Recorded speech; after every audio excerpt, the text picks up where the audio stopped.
Happy Halloween, and welcome to another episode of Out from the Horror Box. I'm your slasher host, Dom, and this is the start of our series on the Halloween franchise. Independent film producer Erwan Yablans and financier Mustafa Akkad were seeking a director for their film about a psychotic killer stalking babysitters. But before we dive into the production, let's talk about the director that started one of the longest running horror film franchises of all time. A History of the Carpenter. Born in Carthage, New York, the son of a music professor, John Carpenter and his family relocated to Bowling Green, Kentucky in 1953. He was interested in films from an early age, particularly the westerns of Howard Hawks and John Ford, as well as the 1950s low-budget horror films such as The Thing from Another World and high-budget science fiction like Forbidden Planet. He began filming horror short films with 8mm film even before starting high school. Carpenter attended Western Kentucky University, where his father chaired the music department, then transferred to the USC's School of Cinematic Arts in 1968, but quit to make his first feature film. In a beginning film course at USC Cinema during 1969, Carpenter wrote and directed an 8-minute short film, Captain Voyeur. The film was rediscovered in the USC archives in 2011 and proved interesting because it revealed elements that would appear in his later films. The next year, he collaborated with producer John Langenegger as co-writer, film editor, and music composer for The Resurrection of Bronco Billy, which won an Academy Award for Best Live Action Short Film. The short film was enlarged to 35mm, 60 prints were made, and the film was released theatrically by Universal Studios for 2 years in the United States and Canada. Carpenter's first major film as director was the 1974 science fiction comedy Dark Star. He co-wrote with Dan O'Bannon, who later went on to write Alien, borrowing freely from much of Dark Star. The film reportedly cost only $60,000 and was difficult to make as both Carpenter and O'Bannon completed the film by multitasking, with Carpenter doing the musical score as well as the writing, producing, and directing, while O'Bannon acted in the film and did the special effects, which caught the attention of George Lucas, who hired him to work with the special effects for the film Star Wars. Carpenter received praise for his ability to make low-budget films. Carpenter's next film was Assault on Precinct 13, a low-budget thriller influenced by the films of Howard Hawks, particularly Rio Bravo. As with Dark Star, Carpenter was responsible for many aspects of the film's creation. He not only wrote, directed, and scored it, but also edited the film using the pseudonym John T. Chance, the name of John Wayne's character in Rio Bravo. Carpenter has said that he considers Assault on Precinct 13 to have been his first real film because it was the first film that he finished on schedule.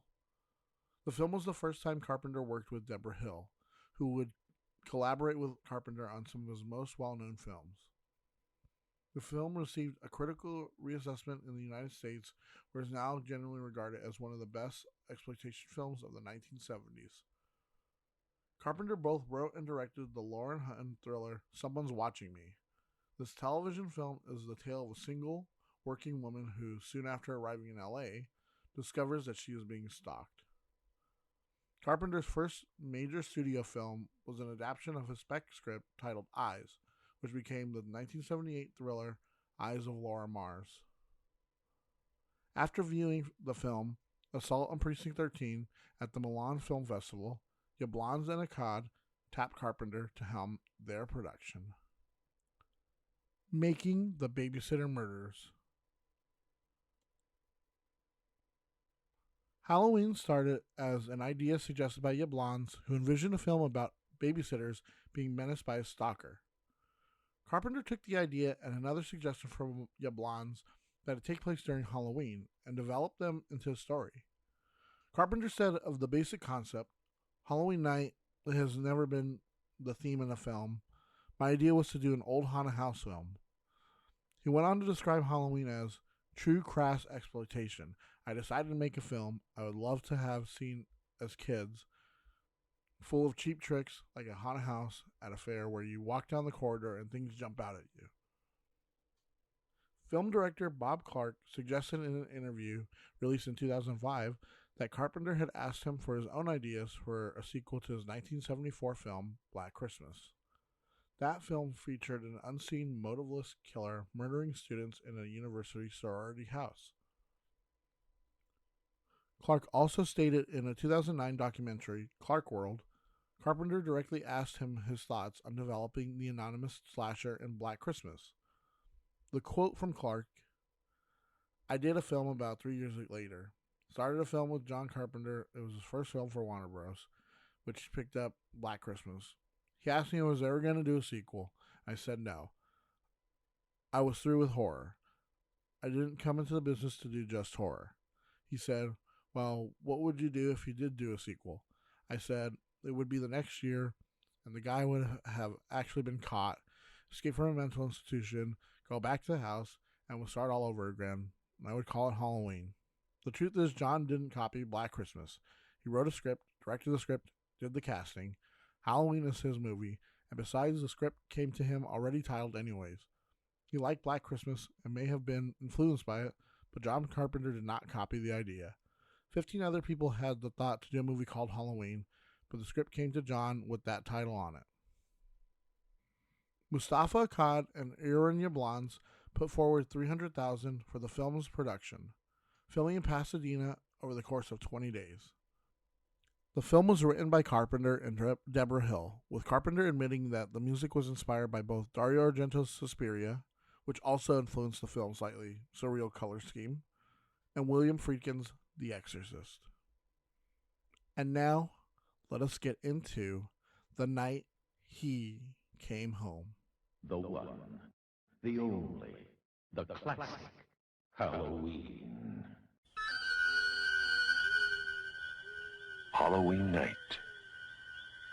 A small American town. 15 years ago.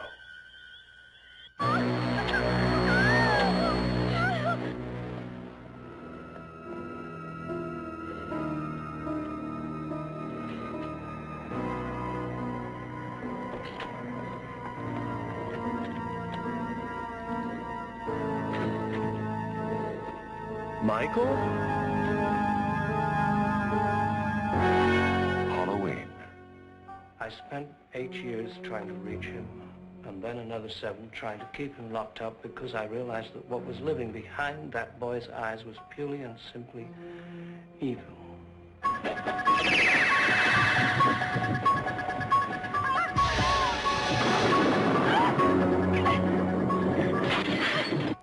I think he'll come back.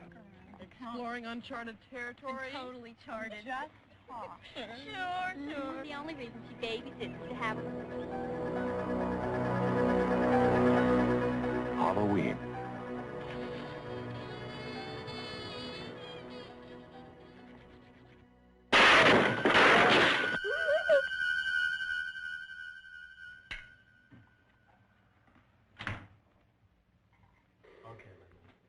Come on out.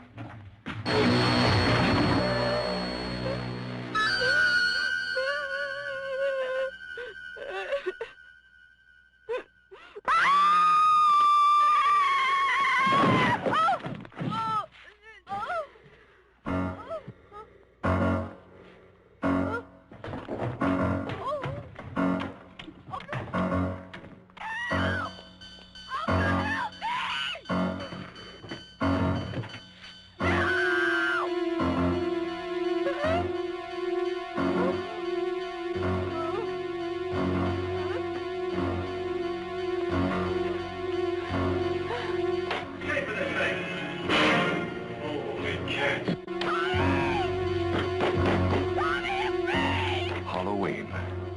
The night he came home.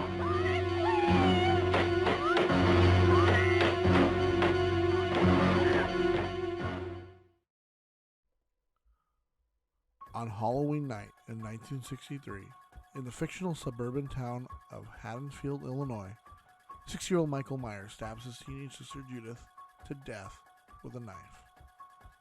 For 15 years, Michael is incarcerated at Smith's Grove Sanitarium, during which time he never speaks a word.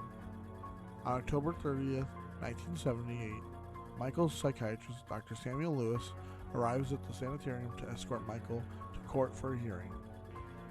Loomis hopes that Michael will be locked up for life. Michael escapes Smith's Grove, killing a mechanic for his overalls on the way back to Haddonfield. Upon arriving, he steals knives, ropes, and a white, expressionless mask from a hardware store. On Halloween, Michael sees high school student Laurie Strode drop off a key at the long-abandoned Myers house that her father is trying to sell. Laurie notices Michael stalking her throughout the day, but her friends Annie and Linda dismiss her concerns.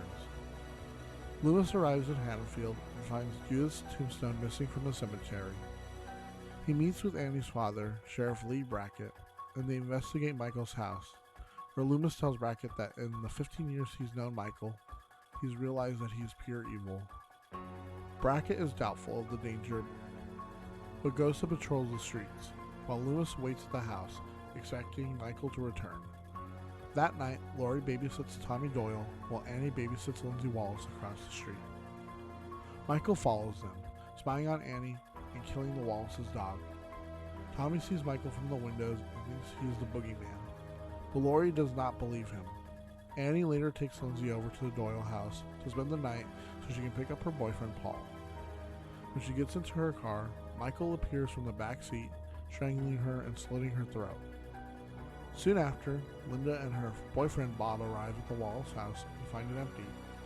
After having sex, Bob goes downstairs to get a beer, where Michael pins him to the wall with the kitchen knife. Michael then poses as Bob in a ghost costume and confronts Linda, who teases him to no effect.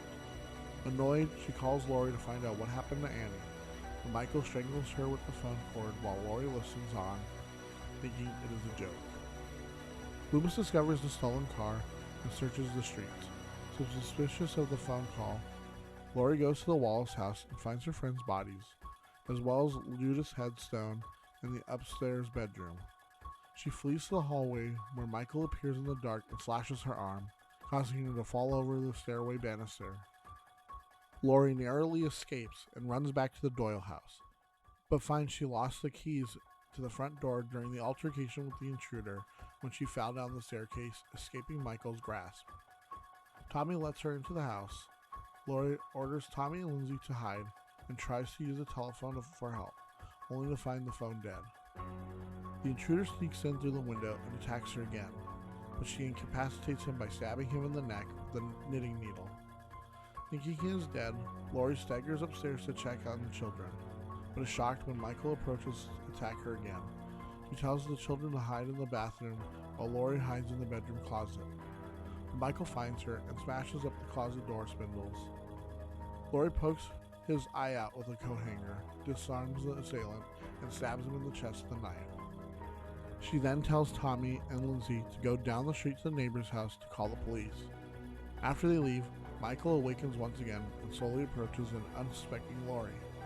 Loomis sees the kids running from the house and goes to investigate, only to see Michael and Laurie fighting.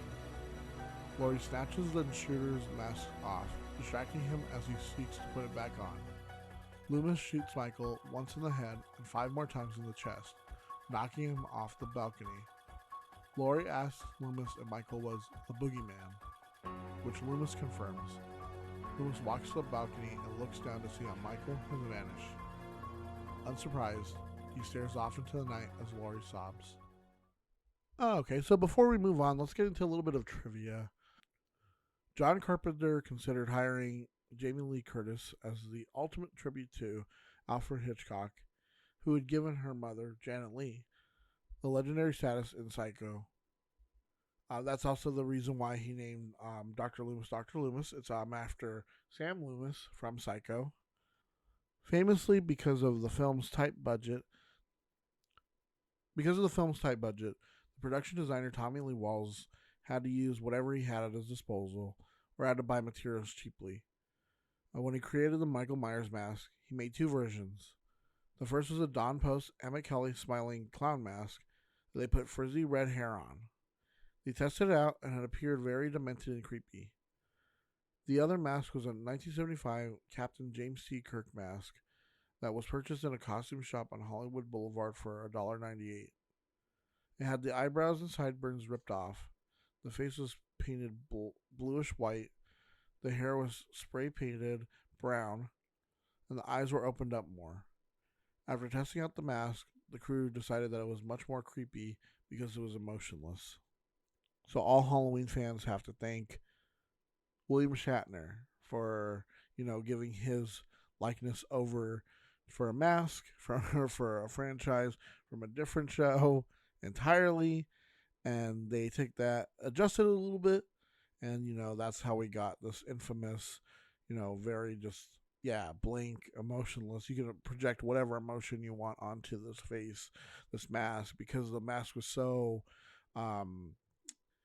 neutral in the way that they created it from his face, that it looks like, when you adjust it this way and you have it just this kind of like bluish white, and you have the lights, and you can just kind of slowly bring up the lights on it. It looks perfect. It looks creepy, and I think it works well more than it's so crazy because it's so simple, and the simplicity of it is what makes it that much more terrifying. John Carpenter showed Halloween to an executive before it was finished, without the music. The executive didn't find it to be scary at all. However, the film was released, she watched it again, and changed her mind, an indication of how much Carpenter's score adds to the film's atmosphere. Producer Aaron LeBlanc confirmed this, stating that while watching the movie in theater, audience members would regularly block their ears with their hands because the sound and music were so scary. And it's so perfect. You can just thank Carpenter and coming up with this perfect score. It's so just like the mask. It's so simple, but it works so well. John Carpenter approached Peter Cushing and Sir Christopher Lee to play the role of Dr. Sam Loomis. That was eventually played by Donald Pleasance, but both turned him down due to the low pay. Lee later said it was the biggest mistake he had ever made in his career. And we'll get to this later, but he was asked to come back later in another role, which he wasn't able to do, unfortunately. This also kind of reminds me of, so after Bela Lugosi did Dracula, they approached him to do, I believe it was Frankenstein, to be the monster, which he turned down, and then Boris Karloff eventually took, and that movie obviously was a huge hit as well, and made a lot of money. Bela Lugosi didn't want to be typecast, but eventually, he regretted not, saying yes to it, and so it was because of that he would take basically any part that came to him, and that's why he did so many films after that. Just due to, I don't want to turn down a role, and then turns out it's a role that I should have taken. Originally, the script had Dr. Loomis having a surprise reaction to the disappearance of Michael Myers' body from the lawn at the ending of the film. Donald Pleasance suggested his character's reaction should instead be one of, "I knew this would happen" look on his face. They shot it both ways, ended up using Pleasance's idea, which honestly does work because it works for the character. The character spent all this time with him, 15 years with this child and then now adult, and he came to the conclusion that he's just evil. He's pure evil. He is just a force of nature. He is not a man, not a human, and that he understood that no matter what you do to him, he's going to keep coming back. He'll get up and just cause more mayhem.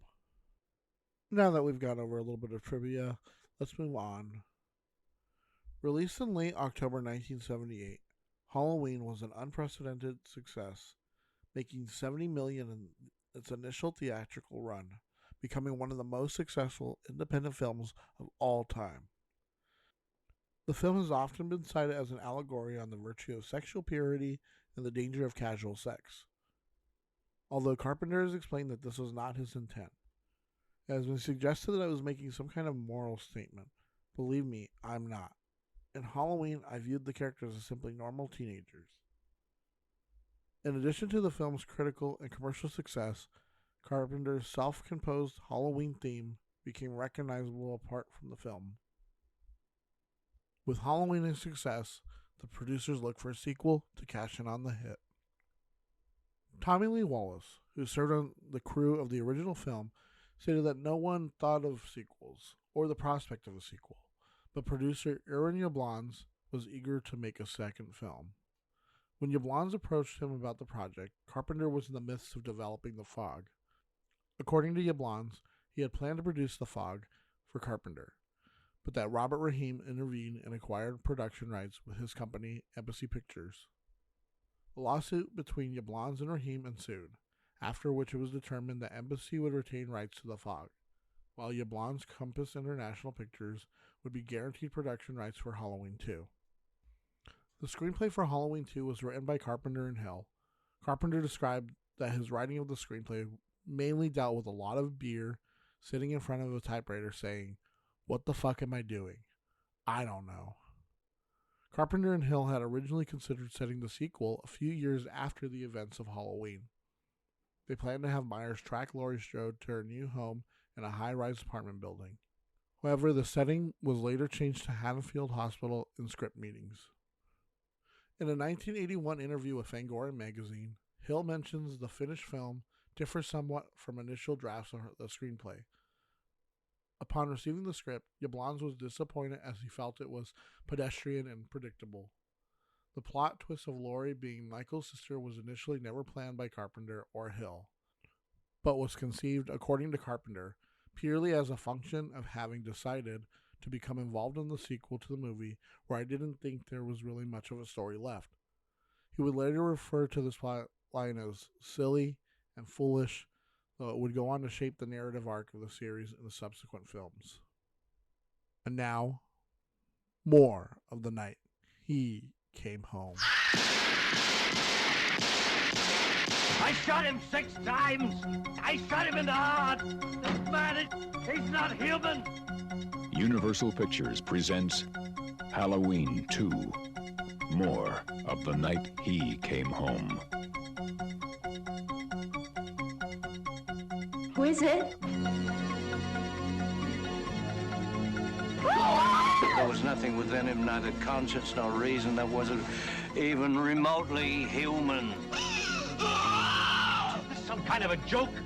I've been trick-or-treated to death tonight. You don't know what death is. Janet, go tell Mr. Garrett we're having trouble with the phones. There is no place to hide. He will always find you. What's this? It's a Celtic word. It means the Lord of the Dead.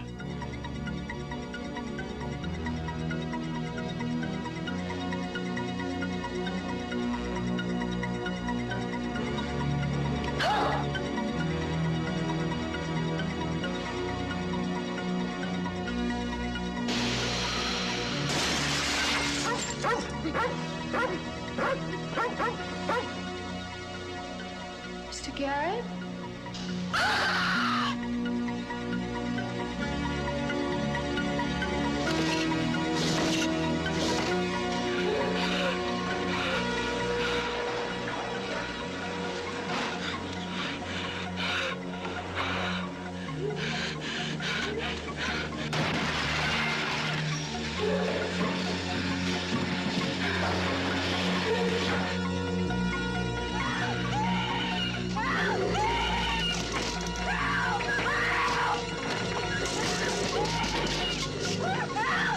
Halloween 2, More of the Night He Came Home. On October 31st, 1978, Michael Myers is shot by psychiatrist Dr. Sam Loomis and falls off a balcony. He survives and escapes into the night. Wandering the alleys, he steals a kitchen knife from an elderly couple and kills the teenage girl next door. Meanwhile, Laurie Strode, who narrowly avoided being killed that night, is taken to Haddonfield Memorial Hospital while Loomis continues his pursuit of Michael accompanied by Sheriff Lee Brackett. Loomis mistakes costume teenager Ben Tramer for Michael, resulting in Ben being hit by a police car and burning to death. Upon learning his daughter Annie has been killed by Michael, Sheriff Brackett blames Loomis and abandons the search, leaving Deputy Gary Hunt to take his place. At the hospital, paramedic Jimmy develops an attraction to Laurie, but head nurse Virginia Alves limits the time he spends with her. After hearing a newsflash revealing Laurie's location, Michael makes his way to the hospital, where he cuts the phone lines and slashes all the car tires so no one can escape and go for help. Wandering the halls in search of Laurie, he kills the security guard, the doctor, and several nurses throughout the night. In her hospital room, Laurie dreams about the time she learned she was adopted, and remembers she once visited a young Michael at the sanitarium. Jimmy and nurse Jill Franco search the hospital for Laurie, who is trying to evade Michael. Jimmy finds the body of Mrs. Alves by slipping in a pool of her blood and knocking himself unconscious, giving himself a concussion. Meanwhile, police are informed that Michael broke into the local elementary school earlier. Loomis rides with them. His colleague Marion Chambers arrives to escort him back to Smith's Grove on the governor's orders under the enforcement of a U.S. Marshal. On the way, she tells him that Laurie is Michael's younger sister. She was put up for adoption after the death of Michael's parents, with the record sealed to protect the family. Realizing that Michael is after Laurie and being told she was brought to Haddonfield Memorial Hospital, Loomis forces the marshal at gunpoint to drive back to Haddonfield. Jill finally finds Laurie, only to be killed by Michael, who then pursues Laurie through the hospital. She manages to escape to the parking lot and hides in a car. Jimmy soon arrives and tries to drive the car to safety, but passes out again on the horn, attracting Michael's attention. Loomis, Marion, and the marshal reach the hospital just in time to save Laurie.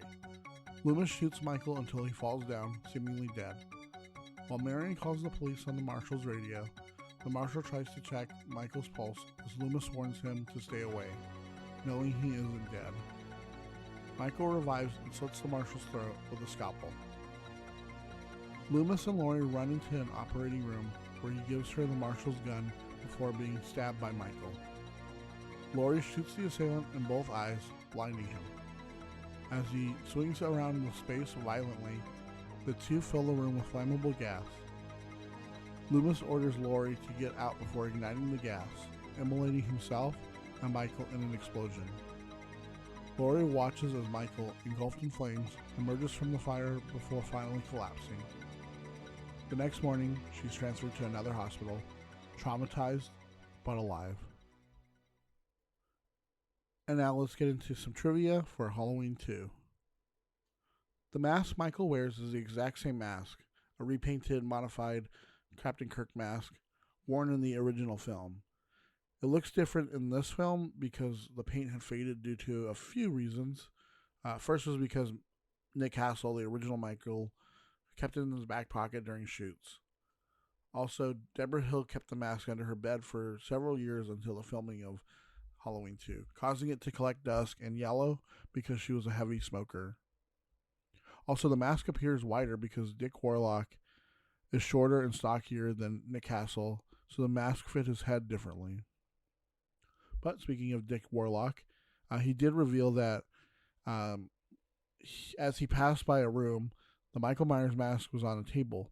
He put the mask on and walked into Rick Rosenthal's office and stood there. After Rosenthal continued to ask him who he was, he didn't reply. He took off the mask and asked if he could play Michael Myers. And obviously, he went on to play him. Rick Rosenthal, the director, he agreed and he let him play him. And Dick Warlock would go on to appear in another Halloween film, and I think a couple other ones. The film is set immediately after the first Halloween. Since Jamie Lee Curtis had begun to wear a much shorter hairstyle in the 1980s, she had to wear a wig that matched her original hairstyle for the film.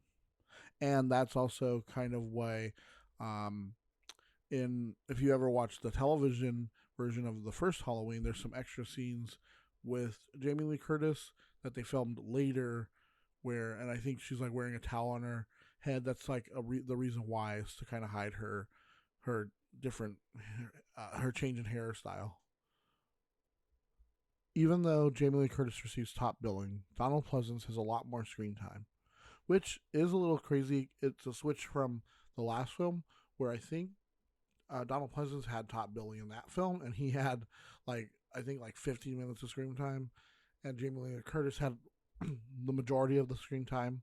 And then obviously it's reversed for this one, but that's just because due to the time between, Jamie Lee Curtis has become a more well-known name than Donald Pleasance. I mean, Donald Pleasance was already a bigger name back in the late 70s for that first film, but for this film, Halloween 2, obviously, now Jamie Lee Curtis had become the bigger name. And it's funny because so now, like, she had less time in the movie than Donald Pleasance.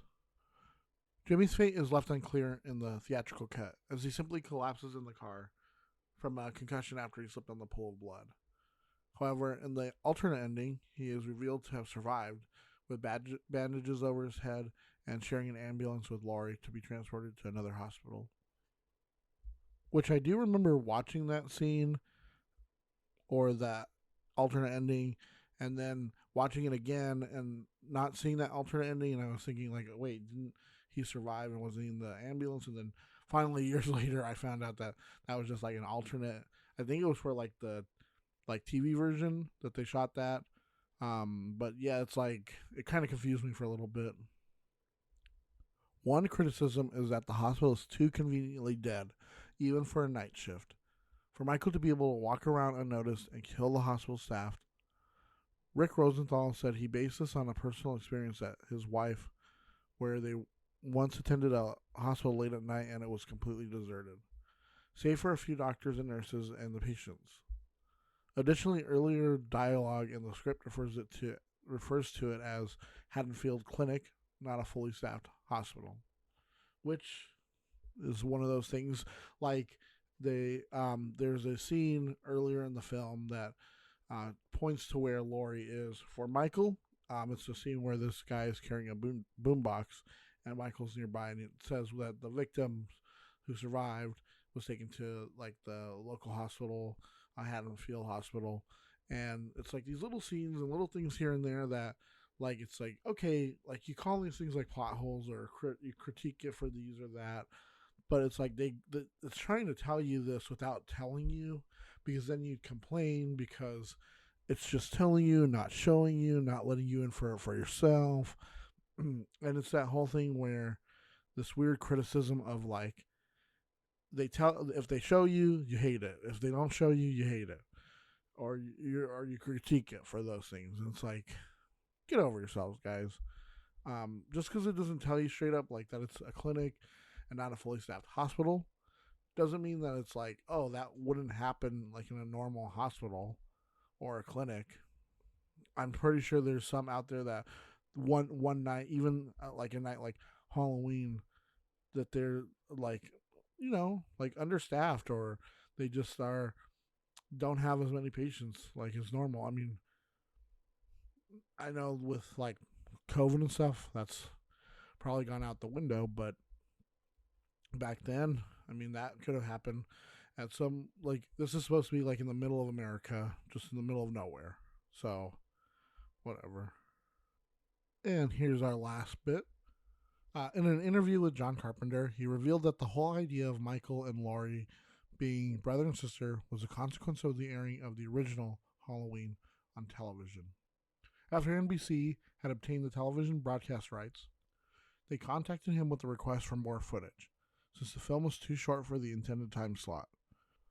Carpenter, who was making little progress on his Halloween 2 script, then conceived of the whole hidden family connection inspired by the Luke, I am your father revelation from Star Wars The Empire Strikes Back.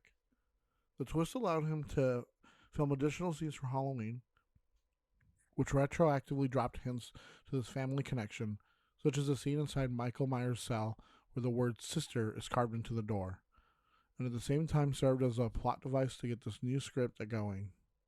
Carpenter later said the brother thing was awful, just awful. He later collaborated on Halloween 2018, a late successor to that effectively replaced Halloween 2 as a direct sequel to Halloween, in which the brother-sister angle was explicitly dropped.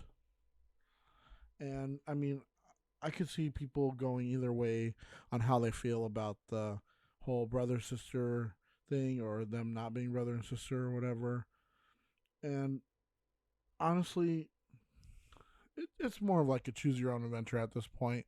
You can choose to stick with that, which leads you down like you can either go from Halloween 2 to the Thorn trilogy or to H2O, or you can just ignore it altogether and go down to David Gordon Green's trilogy, or just do whatever you want, or just say yeah, maybe, or no, whatever. Honestly, I like it. I don't like it. I think I like it for where it fits to certain movies, and I don't like it when it like doesn't fit for other movies. But whatever. Let's just move on, guys. Solidifying a series. Halloween 2 premiered on October 30th, 1981 in 1,200 theaters in the United States. To advertise the film, Universal printed a poster that featured a skull superimposed onto a pumpkin. This imagery is described by film historian and psychologist Robert E. Campus as an unmistakable horror motif. Campus points out that by 1981, horror had become a genre non grata with critics. The effect of this can be seen in the distributor's promotion of the film as horror, while at the same time stressing that the sequel, like its predecessor, was more a quality suspense film than a slice and dice horror film. Use of the tagline, "More of the night he came home," a modified version of the original Halloween tagline, hoped to accomplish the same task. The film grossed $7 million on its opening weekend and earned a final domestic of $25 million. This solidified for Akkad that the Halloween franchise was a hit and he needed to keep going, so he asked Carpenter to go to the well once more. No more Michael Myers. When approached about creating a third Halloween film, original Halloween writers John Carpenter and Deborah Hill were reluctant to pledge commitment. Carpenter and Hill agreed to participate in the new project only if it was not a direct sequel to Halloween 2, which meant Michael Myers would not be the focus of the film. Irwin Yablans and Mustafa Akkad, who had produced the first two films, gave Halloween 3 a budget of $2.5 million. Special effects artist Don Post of Post Studios designed the latex masks in the film, which included a glow-in-the-dark skull, a lime green witch, and an orange day-glow jack-o'-lantern. Hill said, "We didn't exactly have a whole lot of money for the things like props, so we asked Post, who had provided the shape mask for the earlier Halloween, if we could work out a deal. The skull and witch masks were adaptations of standard Post Studios masks, but the jack-o'-lantern was created specifically for Halloween 3. Post linked the masks of the film to the popularity of the masks in the real world. Every society and every time has had its masks that suited the mood of the society, from the masked ball to clowns to makeup. People want to act out a feeling inside themselves, angry, sad, happy, old. It may be a sad commentary on present-day America that horror masks are the best sellers. Most of the filming took place on location in the small coastal town of Lolita, California. Familiar Foods, a milk bottling plant in Lolita, served as the Silver Shamrock Novelties Factory, but all special effects involving fire, smoke, and explosions were filmed at Post Studios. Producers recruited British science fiction writer Nigel Neal to write the original screenplay. This was mostly due to Carpenter's admiration of Neal's Quartermass series. Neal said his script did not include horror for horror's sake, and that the main story had to do with deception, psychological shocks, rather than physical ones. Dino De Laurentiis, owner of the film's distribution rights, supposedly did not care for the script and ordered more graphic violence and gore. While much of the plot remained the same, the alterations displeased Neal, and he requested that his name be removed from the credits. Joe Dante was originally hired to direct, but quit to direct a segment of The Twilight Zone, the movie. The film was the directorial debut of Tommy Lee Wallace, although he was not a newcomer to the Halloween series. Wallace had served as art director and production designer for John Carpenter's original Halloween and he'd previously declined to direct Halloween 2 in 1981. Wallace was assigned to revise the script since Neil left the project. He explained in an interview where Carpenter and Hill wanted to take the Halloween series, stating, "It is our intention to create an anthology out of the series, sort of along the lines of Night Gallery or The Twilight Zone, only on a much larger scale, of course. Each year, a new film would be released that focused on some aspect of the Halloween season." Hill told Fangoria that the film was supposed to be a pod movie and not a knife movie. As such, Wallace drew inspiration from another pod film, Don Siegel's Invasion of the Body Snatchers. The fictional town of Santa Mira was originally the setting of Invasion of the Body Snatchers, and named as such in Halloween 3 as an homage to Siegel's film. Aspects of the plot prove very similar as well, such as the snatching of bodies and replacing them with androids.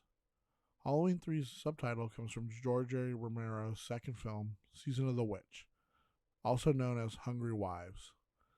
But the plot contains no similarity to Romero's story of a housewife who becomes involved with witchcraft. The soundtrack was composed by John Carpenter and Alan Howarth, who worked together on the score for Halloween 2 and several other films. Music remained an important element in establishing the atmosphere of Halloween 3. Just as in Halloween and Halloween 2, there was no symphonic score. Much of the music was composed to solicit false starts from the audience. The score of Halloween 3 differed greatly from the familiar theme of the original and sequel. Howarth explains how he and Carpenter composed the music for the third film. Quote, "The music style of John Carpenter and myself are further involved in this film soundtrack by working exclusively with synthesizers to produce our music. This has led to a certain procedural routine. The film is first transferred to a time-coded videotape and synchronized to a 24-track master audio recorder. Then, while watching the film, we compose the music to this visual images. The entire process goes quite rapidly and has instant gratification, allowing us to evaluate the score and sync to the picture. This is quite an invaluable asset." One of the more memorable aspects of the film's soundtrack was the jingle from the Silver Shamrock Halloween Mask commercial, set to the tune of London Bridge is Falling Down. The commercial in the film counts down the number of days until Halloween, beginning with day 8, followed by an announcer's voice, which is director Tommy Lee Wallace's voice, encouraging children to purchase a silver shamrock mask to wear on Halloween night. The night no one came home. You don't really know much about Halloween. Halloween. The barriers will be down between the real and the unreal. And the dead might be looking in. The last great one took place 3,000 years ago and the hills ran red. Halloween, the children. You happen to know anything about this Cochran? All I can tell you, mister, is watch out. He's watching you, friend, I guarantee you that.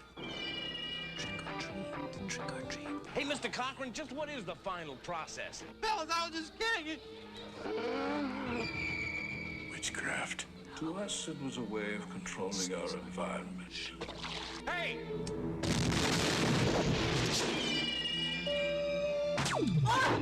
Where are they taking her? They're taking her to the factory. I want a mask. Can I have a mask? Just what I had in mind for you, little buddy. Why, Cochran? Why? Do I need a reason? I've got nothing here to indicate there was ever a body at all. Operator, this is an emergency.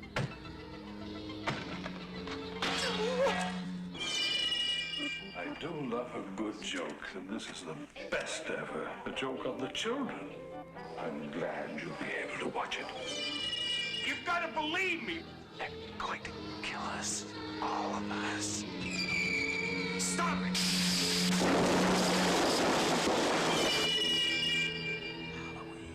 The world's going to change tonight, Doctor. Happy Halloween. Stop it!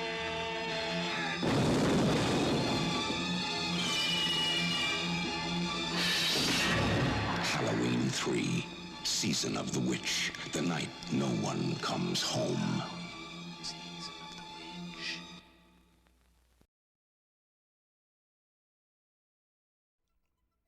On October 23rd, 1982, in Northern California, shop owner Harry Grimbridge is pursued by mysterious men in suits with a jack-o'-lantern Halloween mask in his possession.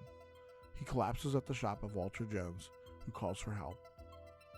Harry is taken to a hospital and placed in the care of Dr. Daniel Chalice, an alcoholic doctor who has a strange relationship with his ex-wife and 2 children. Later that night, Harry is murdered by another suited man who immolates himself in his car. After identifying his body, Harry's daughter Ellie meets Daniel at a bar and reveals that she has discovered suspicious events surrounding Harry's death. To investigate, they travel to the Silver Shamrock factory in Santa Mira, California, where the Halloween masks are made. Upon their arrival, they check into a motel, the manager of which reveals that Connell Cochran and his factory, Silver Shamrock Novelties, producer of the popular Halloween masks, are the source of the town's prosperity. While checking in, Daniel learns that Harry was also a recent motel guest. Marge Gutman, another motel customer, discovers a microchip on the back of the medallion of one of the masks. The medallion emits a deadly energy beam into her mouth as she picks at it curiously with a hairpin. Her face is left mutilated, and an insect crawls out of her mouth.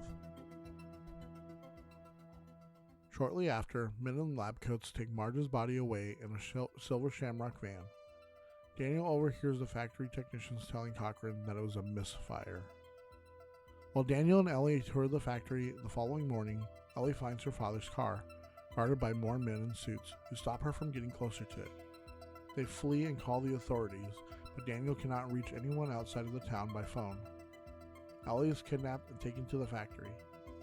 Daniel follows and is captured by the men in suits, revealed to be androids Cochran created. Cochran takes Daniel to the final processing control room and reveals his plan.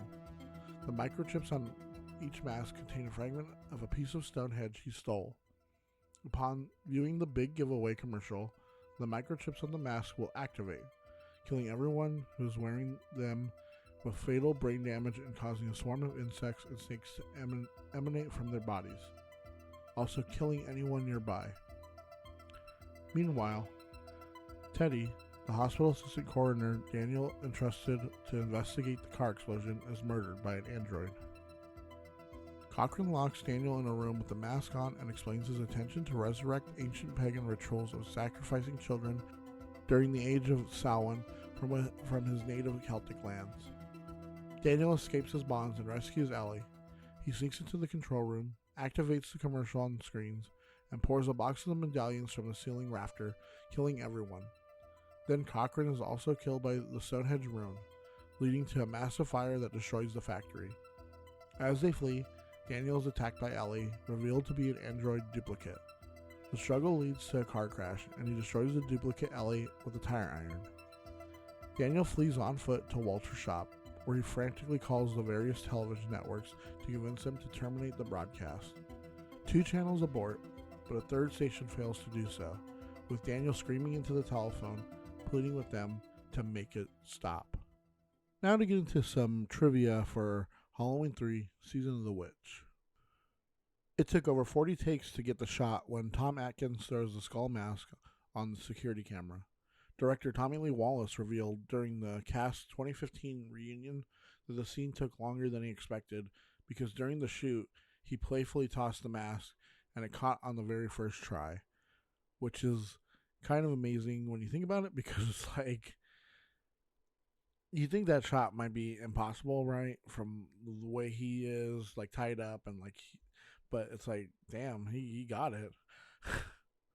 The voice of the operator that Chalice keeps getting when he tries to call out of Santa Mira is Jamie Lee Curtis's voice.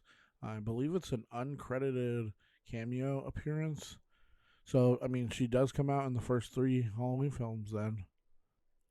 Executive producer Aaron Yablans was against not using Michael Myers in the sequel, even though Myers and Loomis were killed off in the previous movie.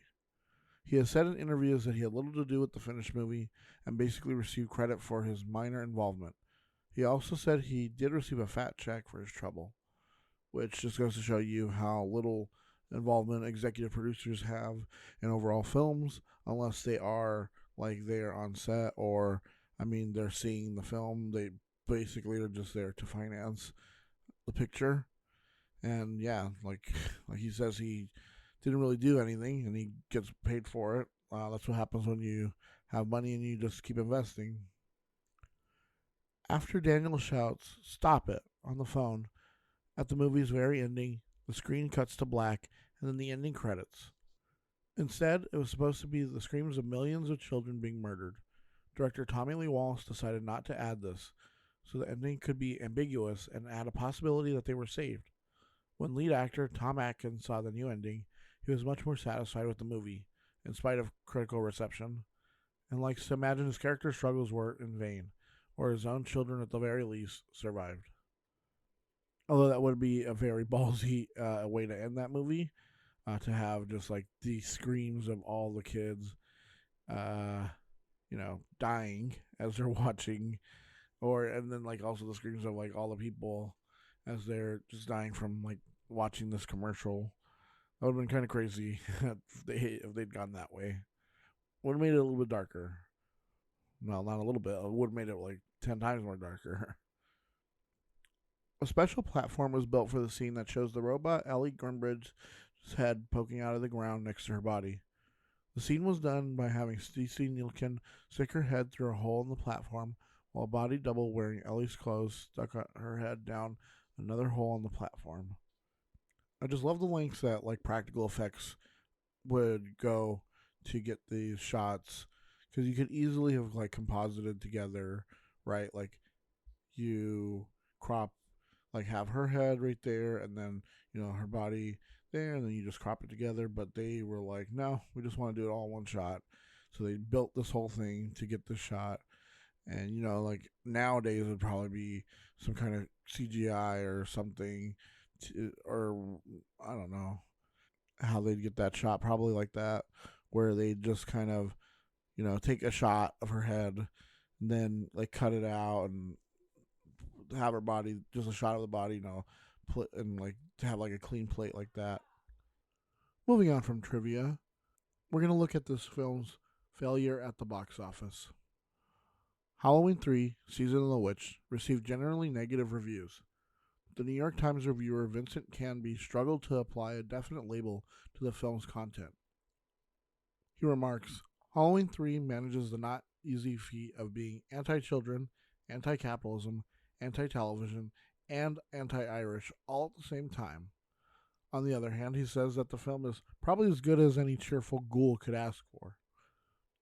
Robert Ebert of the Chicago Sun-Times wrote that the film was a low-rent thriller from the first frame. This is one of those identikit movies assembled out of familiar parts from other better movies. However, he did praise Stacey Nielkin's performance. Ebert also wrote, "What's Cochran's plan? Kill the kids and replace them with robots? Why?" Cinefantastique magazine called the film a hopeless, jumbled mess. Jason Paul Cullum points to the absence of Michael Myers in the film's nihilistic ending as a reason why the film dissatisfied reviewers and audiences alike. Jim Harper called Wallace's plot deeply flawed. Harper argues, any plot dependent on stealing a chunk of Stonehenge and shipping it secretly across the Atlantic is going to be shaky from the start. He noted there are 4 time zones across the United States, so the Western Seaboard has 4 hours to get the fatal curse-inducing advertisement off the air. Not a great plan.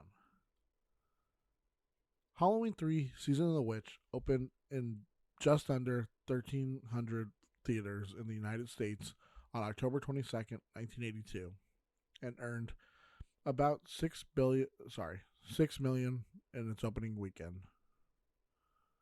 It grossed a total of $14 million in the United States, but was the worst performing Halloween film at the time. Several other horror films that premiered in 1982 performed far better, including Poltergeist at $76 million, Friday the 13th Part 3 $34 million, and Creepshow at $21 million. Though this film did perform pretty badly at the box office at the time, over time in the years since, it has garnered a very well-loved cult status. Halloween 3 stands at a crossroads in time when the Halloween franchise was still early enough for anyone to shape the series into something else. but also coming off of a hot sequel that continued a slasher that jump-started the trend. Over the last 40 years, more and more horror fans are finding this underrated gem and giving it the praise it deserves. There is so much to love about this one film. The atmosphere, the iconic mask designs, the soundtrack, and the idea of making a film less about someone hunting and killing teens just makes this film stand out as great as any other entry in the series. I know personally, when I was a kid, I didn't like this film. I thought the series jumped from Halloween 2 to Halloween 4. When I found out about this film, my mom told me it wasn't good because there's no Michael Myers. I rented it when I was a kid, I watched it, and I just didn't get it. Over time, I would constantly go back to this film as a strange anomaly in time. Eventually, I went back and reviewed the film. My opinion evolved, and I started to appreciate the film for what it was, and what it is. Now it has become one of my favorite horror films of all time. Within the horror community, the same has happened. The film has been reevaluated, and many have hailed this film as a classic. Halloween 3, Season of the Witch, has a cult following great enough that now the masks made by Don Post have made their way into the David Gordon Green films. Kill Counter.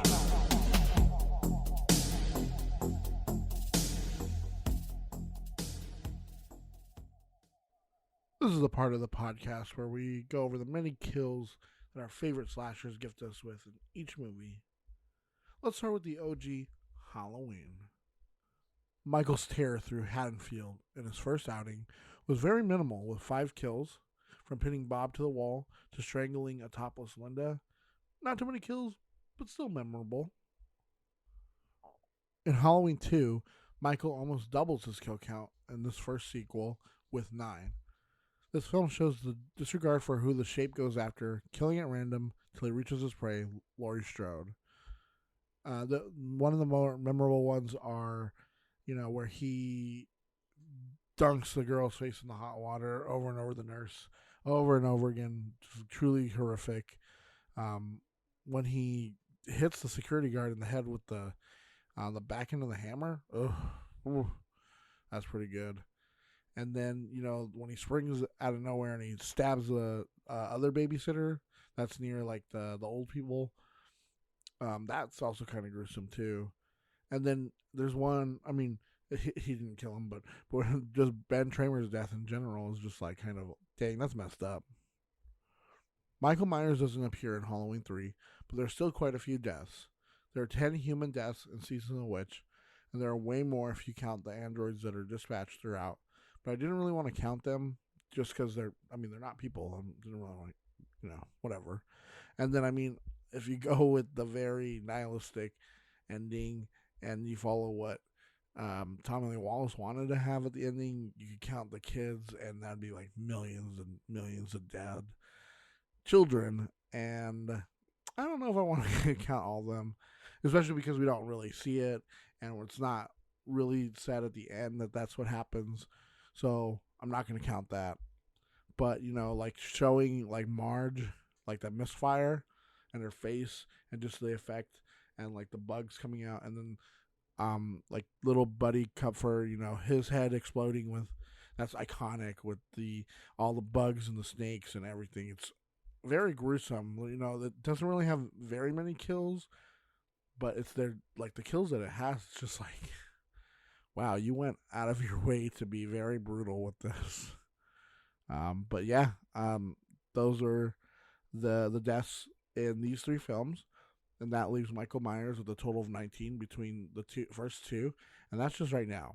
That's him getting started. Wait till we get to the next, 5, 6, 7, 10 films in the series, and it just racks up. So these are going to be my final thoughts for the first 3 Halloween films. Halloween is probably my favorite horror franchise of the slashers. During college, my teacher said to take a film and deconstruct it.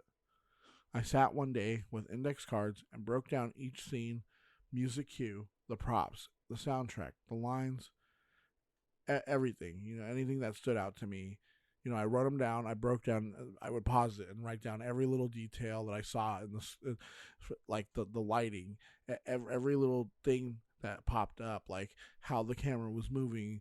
And I did it on different colored index cards. So like one stood for like camera movement, one stood for props, one stood for like the soundtrack, one stood for the music, and then I just took it each step at a time, each frame at a time. I would pause it, go rewind it, go back, speed it up, look through it, and I broke down that film over and over just so I could understand how he and the crew made this film.